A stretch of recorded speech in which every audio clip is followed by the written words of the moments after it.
அஸ்ஸலாமு அலைக்கும். இன்றைக்கும் அல்குரானின் தமிழாக்கத்திலிருந்து ஆலு இம்ரான் தொடர்ச்சி பார்க்கலாம். அவுது பில்லாஹி மினஷ் ஷைத்தானிர் ரஜீம். பிஸ்மில்லாஹிர் ரஹ்மானிர் ரஹீம். அவர்களால் உங்களுக்கு தீங்கு எதையும் இழைத்துவிட முடியாது, சிறு சிறு தொல்லைகள் தருவதை தவிர. ஆயினும் உங்களோடு போரிட்டால் அவர்கள் புறங்காட்டி ஓடுவார்கள். பிறகு எங்கிருந்தும் அவர்களுக்கு எந்த உதவியும் கிடைக்காது. அவர்கள் எங்கு காணப்படினும் அவர்கள் மீது இழிவு விதிக்கப்பட்டு இருக்கும். அல்லாவின் பொறுப்பில் அல்லது மனிதரின் பொறுப்பில் எங்கேனும் அவர்களுக்கு பாதுகாப்பு கிட்டினாலே தவிர. மேலும் அவர்கள் அல்லாவின் சினத்திற்கும் ஆளாகிவிட்டனர். இழிவும் வீழ்ச்சியும் அவர்கள் மீது சுமத்தப்பட்டு விட்டன.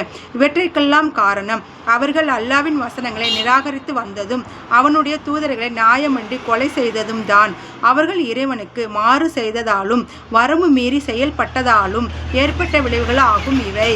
ஆனால் வேதம் அருளப்பட்டோர் அனைவரும் ஒரே மாதிரியா இல்லை. அவர்கள் நேரிய வழியில் நிலைத்து நிற்கும் ஒரு குழுவினரும் இருக்கின்றனர். அவர்கள் இரங்கால்களில் இறை வசனங்களை ஓதுகின்றனர். அல்லாவின் முன்னிலையில் சுஜூது சிரம் தாழ்த்தி பணிகின்றனர்.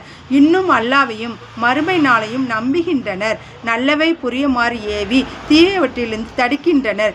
மேலும் நற்பணிகளின் முனைப்புடன் ஈடுபடுகின்றனர். இவர்கள்தான் நம் மக்களில் உள்ளவர்கள் ஆவார். மேலும் இவர்கள் எந்த நன்மையை செய்தாலும் அது புறக்கணிக்கப்பட மாட்டாது. இறை அச்சம் உள்ளவர்களே அல்லாஹ் நன்கு அறிபவனாயிருக்கின்றான்.